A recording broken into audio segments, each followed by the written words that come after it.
Thanks for joining us on Primary Perspectives, radio created for kids by kids. Hi everyone, it's time for Primary Perspectives, radio created for kids by kids. Thanks for joining us on our debut show, National and International. Yep, that's right, Primary Perspectives is going national across Australia via CRN and international via earthpreservers.com in USA. And we are all very excited.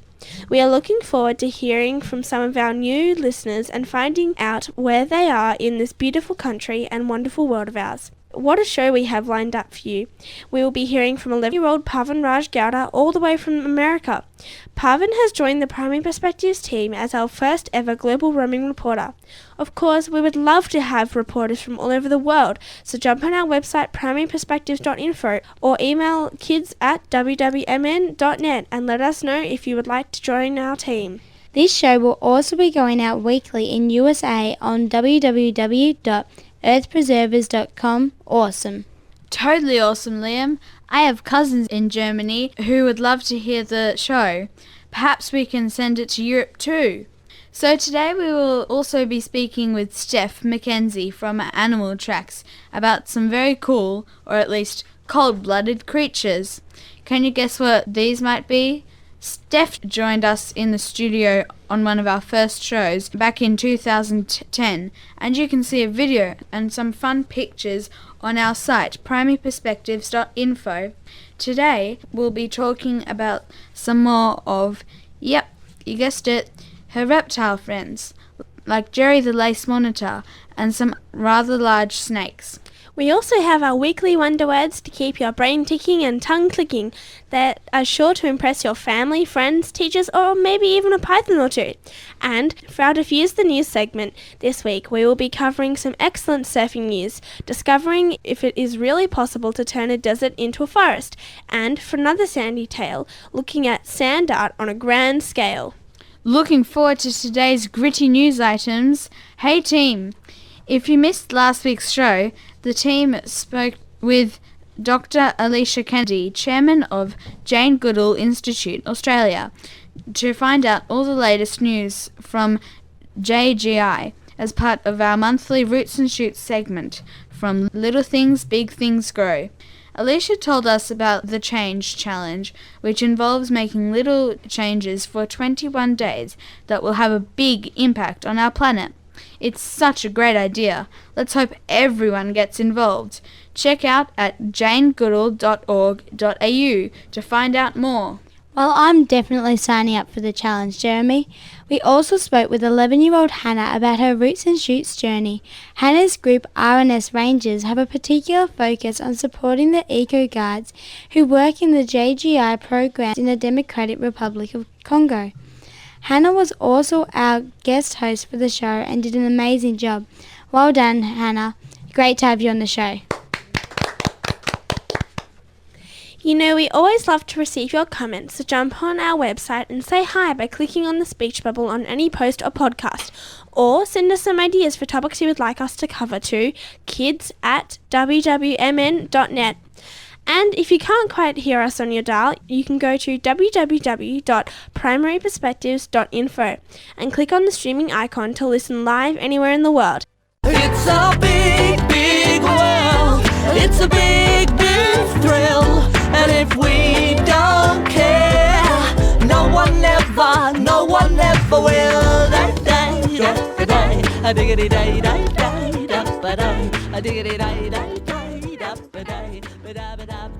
It's time for Personal Perspectives, young voices from around our planet. It's a big world, it's a big world. And now we are really excited to introduce to you one of our newest international member of the team, Pavan Raj Gowda. Pavan lives in California in America and he is 11 years old. He is a passionate environmentalist and founder of Green Kids Now, a non-profit organization. He is also a published author and was a winner of the International Youth Award last year. Pretty impressive, huh, guys? Very impressive. Because of the time difference as we move into winter and Parvin moves into summer in California, it's a bit too late to speak with Parvin live, so we're about to play his interview that he recorded with Mr. Jim Callahan, founder of Climate Change Education in USA, who will also be speaking about why climate change education is so important. Let's hear what he has to say. Take it away, Parvin. Good day, everyone. This is Pavan Rajgada from Green Kids Now, reporting from California, USA. Today's topic, climate change, is very important for all of us to understand. And my guest today is going to help us have a clearer understanding of this topic. Mr. Jim Callahan has been a climate change educator for over 12 years. I've known Jim for over a year now, and I can tell you that when you see him talk about climate change, he gets very passionate about it and truly enjoys performing hands-on science experiments to teach and raise awareness on climate change. So, here is Mr. Jim Callahan, founder of ClimateChangeEducation.org, a great web portal for anything related to climate change, and has resources from all around the world for teachers, students, and for everyone who wants to do something with climate change. Hi Jim, welcome and thanks for your time today. Hi Pavan. Hi everybody. Thank you for having me. So Jim, could you please explain to us what climate change is? Oh, that's a big subject. Climate change, of course, means all sorts of different things about that, about how what the climate is, what the weather is like over long periods of time in a particular area. Is it rainy? Is it snowy? Is it floods? Is it windy? We're seeing changes all around the world. But the subject can be what naturally happens, has happened long before there are people. It usually refers, of course, to what people are doing to change the climate by our own activities. I think another way is it's a subject that's big. It's a subject that can be scary, especially when we see people not taking it seriously or not doing things about it. But part of why I like it is it's a very exciting subject, and it's really actually very fun to learn about if you get to let people discover and do their exploration, not tell them about it, not say, well, you have to believe this, you have to see this, and that's fun. So it's an awfully big subject, but that also makes it a very exciting subject. That's very interesting. So now why is climate change important now? There's been climate change in the Ice Age and in many other periods, so why should we take action on it now?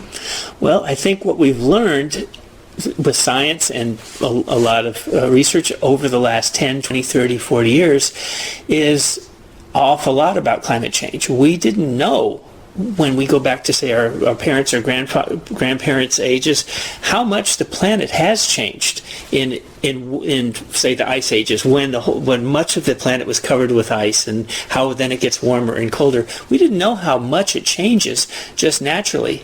But what we've also learned is that humans are making the kind of changes that would usually happen over tens of thousands or even millions of years, that we're capable of making that kind of change in just our lifetime, that we're really affecting the planet. So it's one of, if we have responsibility for our planet, we need to know about it. Again, it's a very cool scientific subject. It's helping us discover things about the way the planet has been, how people have come to be, where we've moved around, but it has a lot to do with our choices in our life, and it will affect people for millions of years ahead. If we look ahead, if we care about the next generation and our next kids, it will affect what kind of a planet they have. I think that's what makes it important. Okay, I get it. So why did you want to take action and teach people on climate change? I think that if we're going to be careful about what we do about the climate, about what it is like where you are everywhere, when the seasons start and end. It has to be whether people themselves understand and they feel connected to it. If they feel there's nothing they can do, if that their understanding doesn't do anything, then they're not going to take they're not going to be able to do things that can help change things. They also they're not a part of the decisions. And I think it should be, everybody should be involved in this. It shouldn't be some people make the decisions and tell us what to think. So can you tell us what your organization does and what are your current and future projects? Sure. Well, we have done for many years, and we plan to do into the future, essentially two different areas. One is what's really pretty special about us is that we do hands-on demonstrations. We bring the tools of science out to the public, into classrooms, into the museums, into school, out to the public events. The ability to actually do a lot of the science yourself, do experiments to make the discoveries. So it's not somebody telling you, well, this is what carbon dioxide does. This is where carbon dioxide comes from. This is how it can change how the ability of our planet, the air, to hold in heat from that first comes in from the sun and whether it can leave. Instead, you get to do it. You get to run the experiments like labs where you can see for yourself how it happens. You can discover it. That's the one thing we do, the hands-on demonstrations. The second thing we do is also needing to change a little over the years. When we started 12 years ago, there wasn't a lot of information for everybody, for the classrooms. We also didn't know as much about global warming and climate change back then. We've been a portal website, a place that classrooms, teachers, and the students in them can go to find great ways to bring into the classroom things about climate change for school projects, science fair projects, videos. We've been doing that for many years, and we'll continue to do it, but there's also a lot of information now. We also have to help, we also try to help in sort out which resources really get the science correctly. They accurately portray what the scientists have said, and now there's information out there that isn't really very accurate, that it's meant to kind of fool people, and we help to try to sort out which one those are.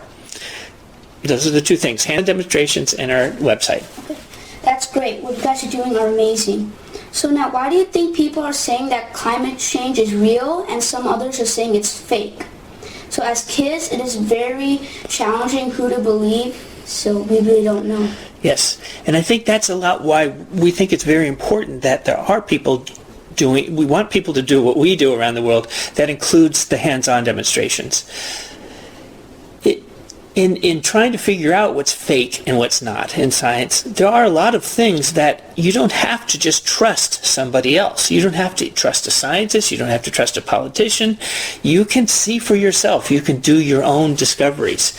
And that's especially around a lot of the basics of whether global warming works or is true or not. That's what we try to bring out, that people can make up their own minds if they get to do some of their own experiments. We have a subject where there's a lot of reason why some people wouldn't want us to believe in climate change. They have a lot to lose in making money. They can make a lot of money. They can have a lot of political power if people don't accept what you can find out through evidence, through doing experiments. And I think that's a lot what drives that there's a lot of information being spread to confuse people, to make them have questions. And there's a lot of people who are honest people who then have questions because they've heard all these doubts and questions. And I think the people who are honestly trying to figure it out, well, let's do the experiments together and we'll see it.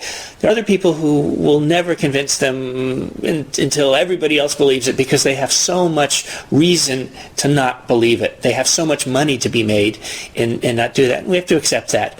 But it's fun actually to do the discoveries and see, oh wow, this really is true. This carbon dioxide really does warm up the atmosphere. Okay, so is there anything you would like to tell the listeners before we end? Well, let's see. How about a couple of things? One is if your classroom, if your class, if you as a student have come up with a great science fair project, if you have done your own websites, if you've got your own projects, let's help to share them with other students, other people around the world. They can learn from you. It's great to see what each have done. We try to help in doing that. Our globalwarmingkids.net website does that. The Green Kids website does it, the Green Kids Conference. These are places where we can learn from each other and find other projects that each have done. And that's one. The second one is to recommend when you are covering climate change together in the class. We really want to encourage you, do have some fun with it. Have some real great labs. Be sure to do some experiments. A lot of the equipment isn't that expensive. It makes it very exciting to see that carbon dioxide really traps heat, to see that carbon dioxide really does change the chemistry of oceans, how it can affect the coral reefs around the world. When you see how easy it has that change, one is it makes it an exciting subject. It's also that then when you're talking to other people or sharing it with people, it's not a matter of you're telling them what you think and what they're supposed to believe. You're sharing with them what just is. You're sharing with them something that they themselves can do. And you're being a scientist now. You're bringing in evidence. Be sure that you get to have that fun in your class. Thanks, Jim. Thank you, Pavan. It was great to be here. We learned a lot today, and you have helped us understand the importance of reducing our carbon footprint and why we need to all take action and help reduce climate change. I'm sure our audience will have more questions, so please visit climatechangeeducation.org and take action now. We should all be part of the solution to reduce climate change. Thanks everyone for your time today. I'll be coming back to you with more reports. So please visit my organization's website, greenkidsnow.org, to learn more about how kids can take action. Email us your ideas and messages to info@wwmn.net. That was really interesting and sounds like some great ways to learn about climate change. What do you think, guys? Yeah. It was really great. It showed that he said a negative but then showed the positive and showed that we can do it and gave us hope. Yeah, I think it's really important, and climate change literally is change of the climate, and if we can change our climate for the worse, we can definitely change it for the better. Yeah, I think it's pretty bad that some people try and convince others that climate change is fake for their business. Yes, it's just disgusting. You can check out more on the cool site climatechangeeducation.org. It's an excellent resource for everything you might want to know about climate change. And a huge thank you to Parvin and Mr. Jim Callahan for that great interview. Stay tuned for Parvin's next contribution to this show. So now it's time for this week's Wonder Words. Coming up, it's time for this week's Wonder Words. My Wonder Words relate to Parvin's interview on climate change. My first word is carbon sequestration. Carbon sequestration refers to the capture and long-term storage of carbon in forests and soils or in the oceans. For example, trees and other plants sequester or capture and absorb carbon dioxide from the atmosphere as they grow, through the process of photosynthesis. Photosynthesis is a chemical process that converts carbon dioxide into organic compounds, especially sugars, using the energy from sunlight. Photosynthesis occurs in plants, algae, and many species of bacteria.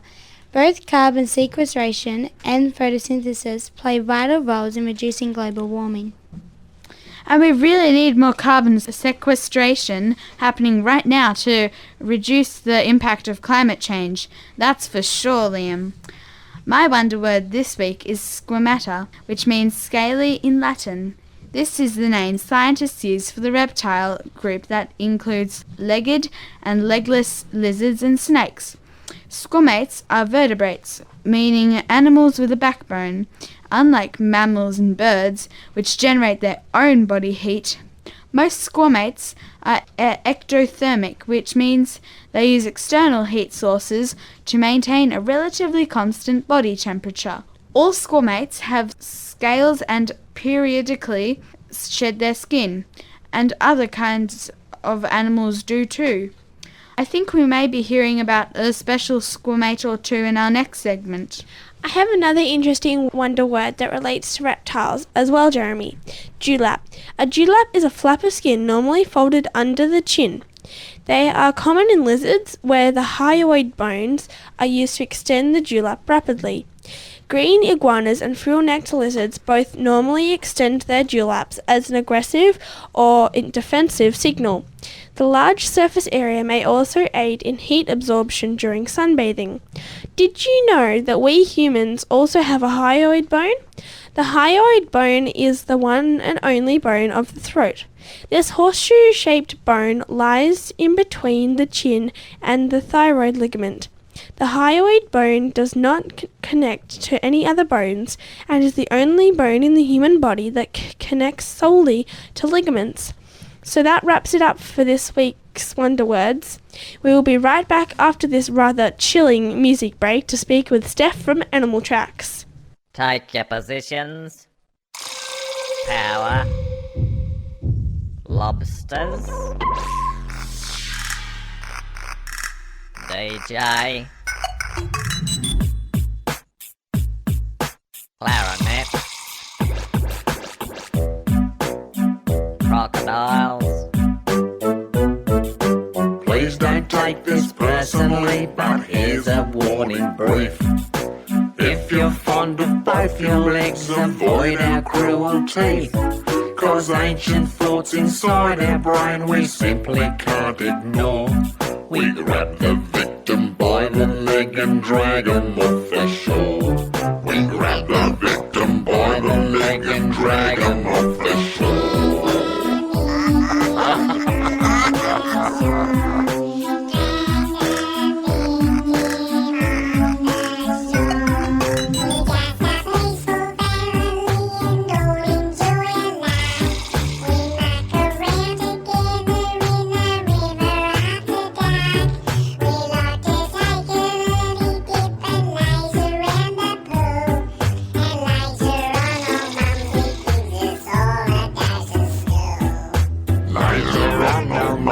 Gives us all a dose of school.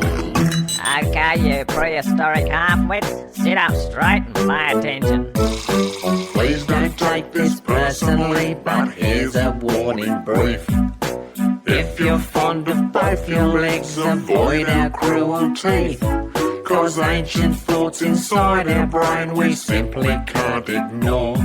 We grab the victim by the leg and drag him off the shore. We grab the victim by the leg and drag him off the shore.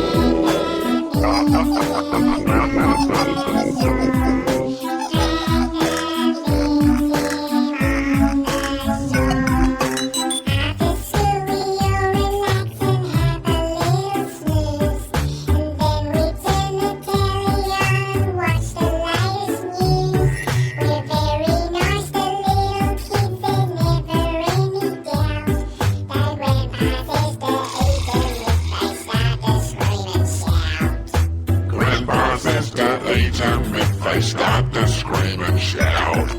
I can't stand noise. If they start making a fuss, I eat them. Please don't take this personally, but here's a warning brief. If you're fond of both your legs, avoid our cruel teeth. Cause ancient thoughts inside our brain we simply can't ignore. We grab the victim by the leg and drag him off the shore. We grab the victim by the leg and drag him off the shore.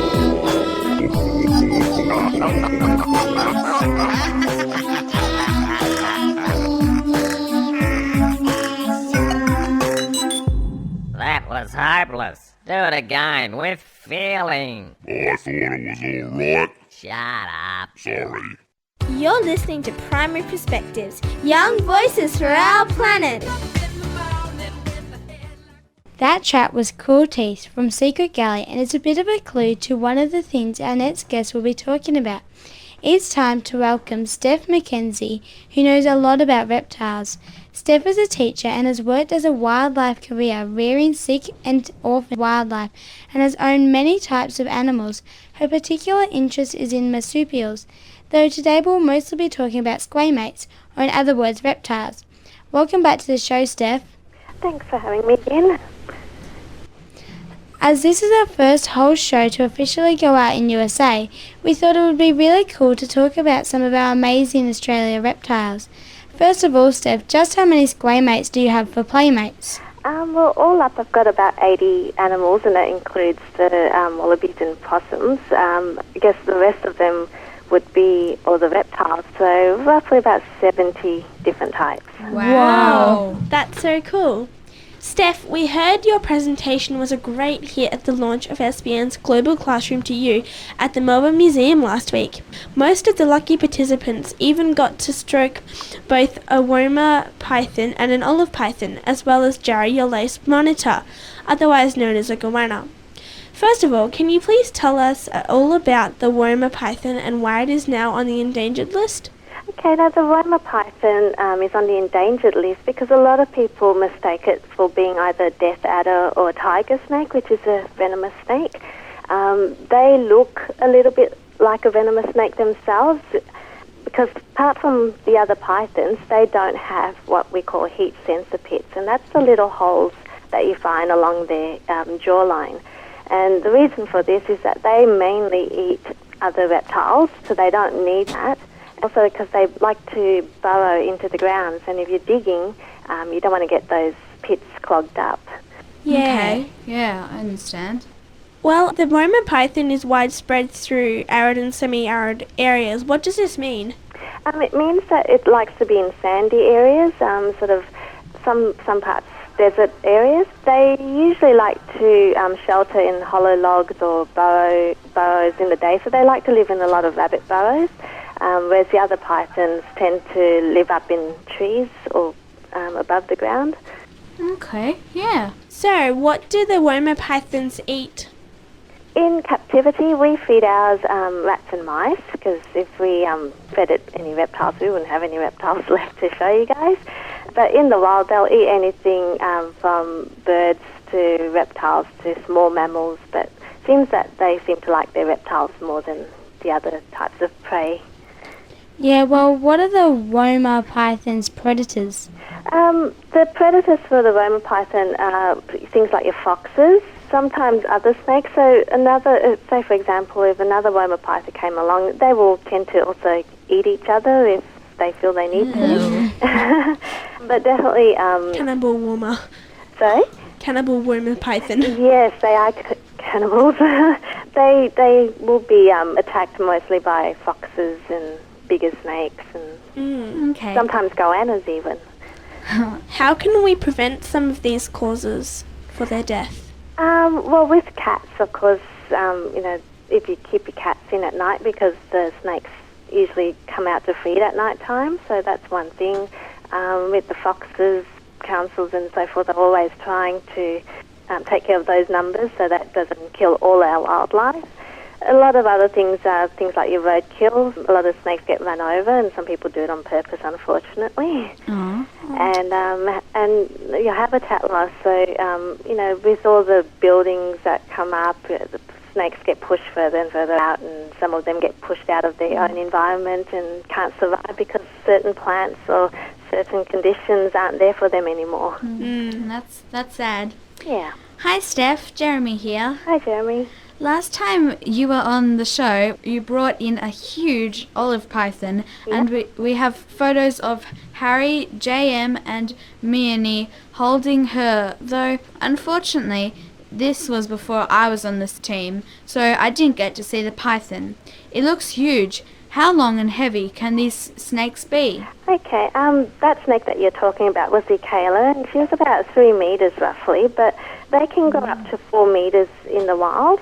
And in WA regions, they can even get bigger than that. Wow. Yeah, and can weigh anywhere from 10 to 20 kilos.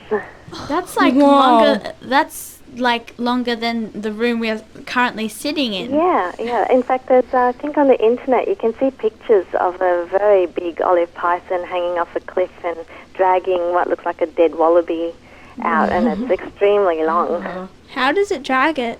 Well, it obviously went down, it grabbed it in its mouth, and it was just pulling it back up. They've got very strong muscles. Wow, what was it like to hold a python, Meanie? It was pretty cool. It was, yeah. I kind of felt a bit scared because it was really big, and so I was just holding it heavily in my arms and stroking it. Yes, please don't bite me. No, I probably wouldn't, but yeah, it was really fun. And Steph, we heard you have a funny story about your lace monitor, who apparently likes to watch TV. That's right. I came home one day because in winter I sometimes keep Jerry in the house, and I've left him in the house before I went out, and I came home and I heard the TV on, and I thought that's strange because no one's home, and I know I didn't watch TV that morning. And I walked in and I found Jerry sitting on the couch watching an Indigenous cartoon, and he'd obviously got up, somehow managed to hit the remote control, even changed the channel, and positioned himself on the couch, and I took some photos of it because I didn't think anyone would believe me. That's pretty clever. That's a pretty nice funny. life. They're very smart animals. That's one smart lace monitor. So, how many animals do you actually have at your, inside your house? Well, inside the house, I've only got a crocodile, a couple of geckos and a frog, and sometimes Jerry comes in, but otherwise the rest of them all stay outside in one of our big sheds. Only a crocodile, that's every household's favourite pet. Yeah, of course. Just casual. Most people would know these animals by the name goanna. Why are they called lace monitors? Okay, goanna is the Australian name given to these lizards, and monitor is the Western name.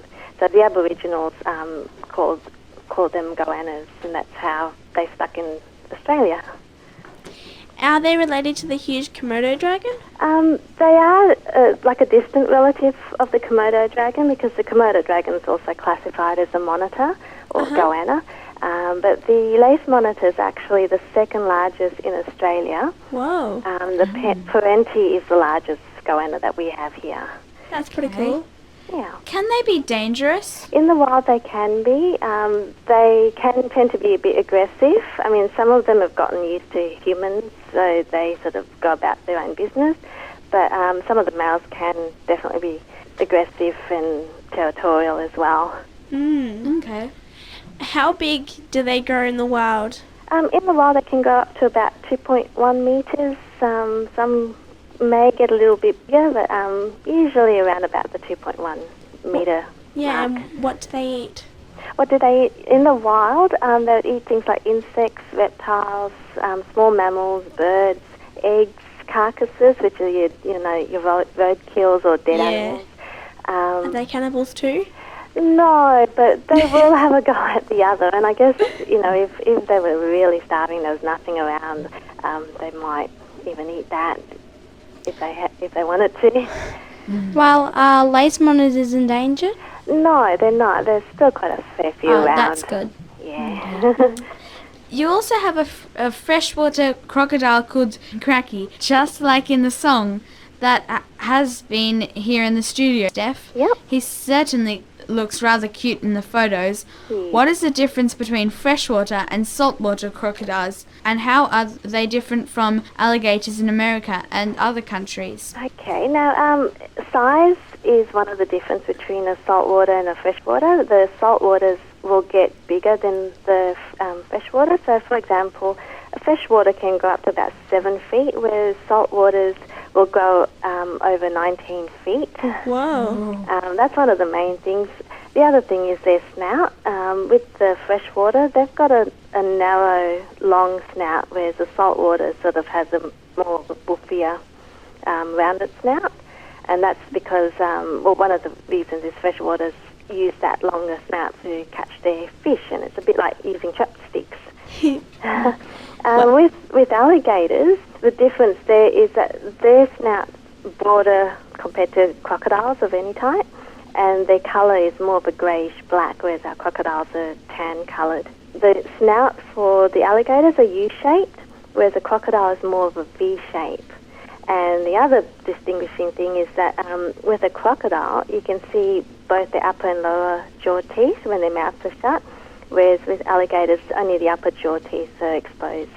Mm-hmm. Okay. And I know for sure that one item not on a freshwater crocodile's diet is people, because I don't think we'd be able to fit in them. They might be able to nip your finger off, but I don't think we'd be able to fit inside them, even if they dislocated their jaw. No, so salt waters will attack people because they can get quite big, but the freshwater, they are quite shy and they don't go after people. In fact, I've heard some people say you can swim with the freshwater, but don't swim with the salt water. While you sure do know your squay mates, Steph, what other animals do you have? Other animals that we have, we've got, like I said, I've got 3 hand-reared wallabies, about 7 possums. I've got frogs, turtles, lots of different types of lizards and monitors, different pythons, crocodiles, and of course our famous Jerry, which comes under lizards. Totally awesome. Yeah. Thanks so much for talking with us today, Steph. We hope to have you back in the studio one day. How can people get in touch if they want you to come out to their school or for a party? Okay, well we do lots of parties, schools, incursions and fetes. If they need to get in touch with us, they can contact us via our website, which is animal-tracks.net, or my email, which is animal.tracks@bigpond.com, and somehow you'll get the contact numbers from there. Well, thank you so much. Bye. Bye. See you. Bye. You're Thank you welcome. so much. Bye. Time to diffuse the news after this fun track from Cha Cha Sam.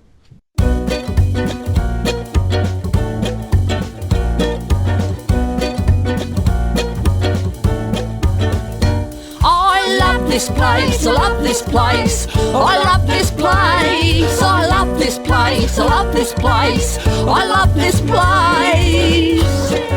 Having a good time, wish you were. Scooby-Doo, Scooby-Doo, Scooby-Doo, wop, wop, wop, wop, Scooby-Doo.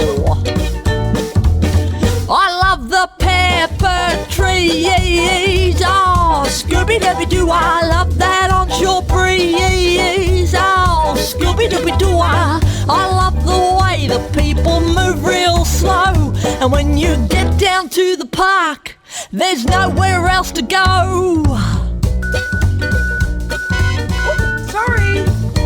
I love this place, I love this place, I love this place, I love this place, I love this place, I love this place. Having a good time, wish you were. Scooby-Doo, Scooby-Doo, Scooby-Doo, wop, wop, wop, wop, Scooby-Doo. It's got my favourite swimming hole, whoa, whoa. Scooby-Dooby-Doo, smelly old flagpole, whoa, whoa. Scooby-Dooby-Doo, I love the stories and the jokes on the wind. I love the falling over, falling down bins, oh, it smells beautiful. I love this place, I love this place, I love this place, I love this place, I love this place, I love this place. Having a good time, wish you were. Scooby-Doo, Scooby-Doo, Scooby-Doo, wop, wop, wop, wop, Scooby-Doo. Oh, the smiles and ways, oh, Scooby-Dooby-Doo, just get in your face. Scooby-Dooby-Doo, oh my word, did I fail to mention that I don't like much, but I love all the attention. Oh, nice to meet me, nice to meet me. I love this place, I love this place, I love this place, I love this place, I love this place, I love this place. Having a good time, wish you were here.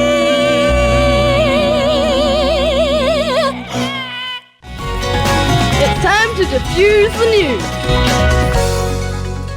That was I Love This Place by Cha Cha Sam, and we do love this place, don't we? Yep. Yeah.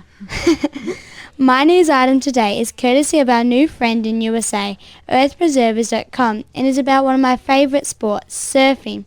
Professional surfers are so concerned about maintaining the quality of their playing field that this year they raised more than $400,000 at a special environmental fundraising event. The industry pros and top executives are keenly aware that if they don't protect the oceans and surf rates, they won't have a sport. Event organisers named Jefferson Weiner this Environmentalist of the Year for his many years of action to protect Malibu as a surfing heaven. Jefferson, whose nickname is Zuma J, reportedly worked endlessly to limit installation of wastewater treatment plants next to Malibu's beaches. More than 675 professional surfers and surf industry VIPs joined together to support the preservation of the ocean at the SIMA Environmental Fund Waterman's Weekend this year. Former Malibu Mayor and environmental hero Jefferson Zuma J, as Environmentalist of the Year, and Hawaiian big wave pioneer and legendary shaper George Downing with the 2011 Lifetime Achievement Award for their powerful influence on the sport, culture and business of surfing. The dining table centerpieces, created by Malcolm Wilson, were handcrafted limited edition miniature replicas of George Downing's breakthrough designs big wave gun, the Rocket Surfboard. Each surfboard was signed by the 2011 honorees themselves. The centerpieces was auctioned off to the highest bidder at each table. All funds raised will go directly to supporting specific programs of 20 non-profit environmental organizations that address water quality and ocean pollution issues, defend beaches and surf breaks from development, and provide public education on ocean conservation. Now that's great news for surfing. Sure is. Yes, that's excellent news, Lynn. So now from good news for our oceans to some potentially good news for our deserts. The Sahara Desert is one of the world's largest and driest deserts, taking up 3 million square kilometers, or about 10% of the continent of Africa. The desert has miles and miles of sand dunes, an environment in which very little can thrive. However, a radical new idea may soon transform it into an agricultural sanctuary. The Sahara Forest Project wants to turn desert into an open greenhouse. It will use water from the atmosphere and energy from the sun. This may sound like mad science, but some people say that the technologies are already there.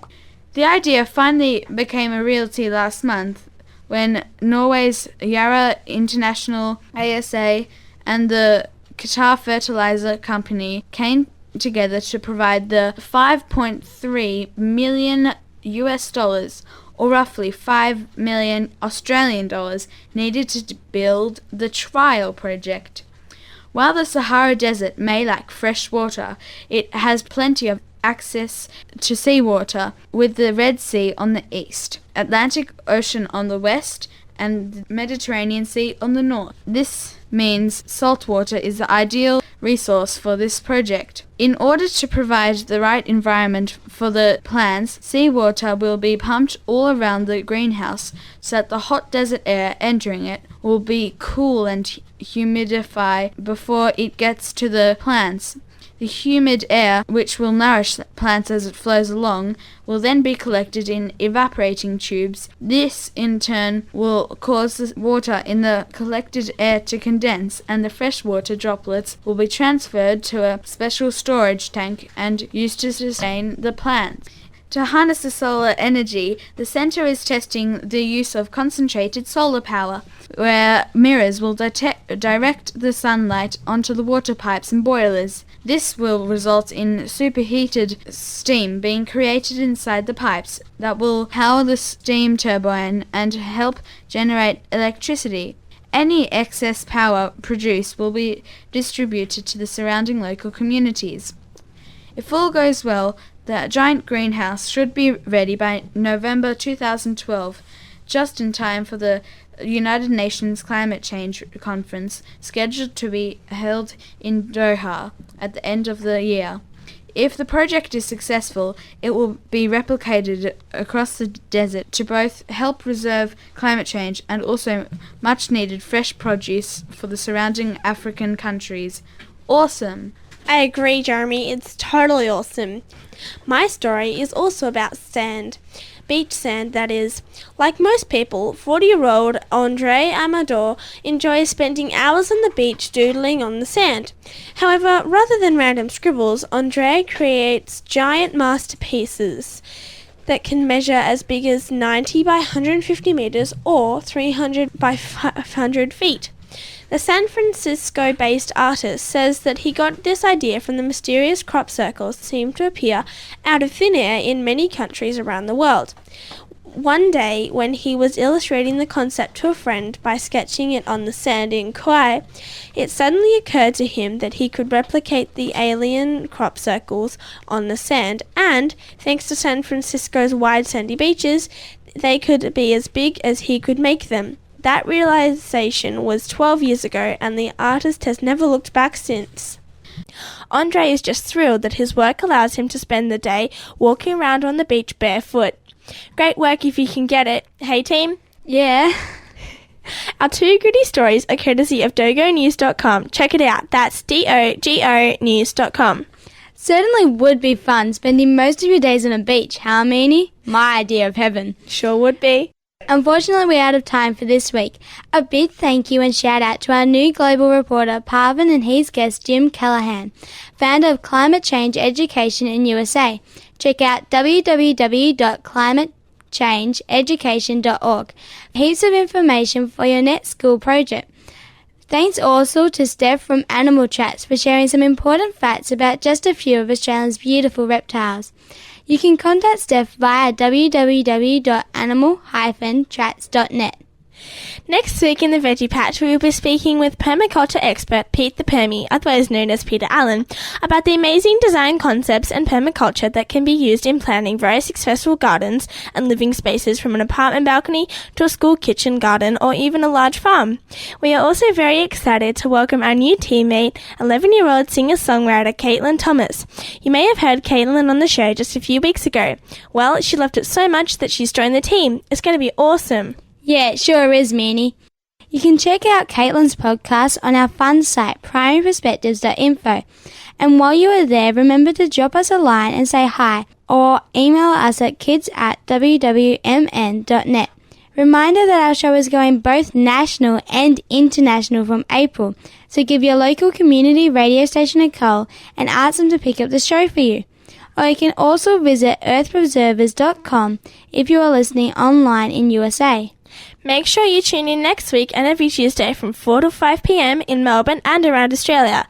If you can't quite get us on your dial, then you can listen in on your computer via streaming by going to primaryperspectives.info. Just click on the streaming icon. So tell all your friends around Australia or around the world they can listen into Primary Perspectives, the choice for fun and education, radio created for kids by kids. Bye for now. Catch you next week. See ya.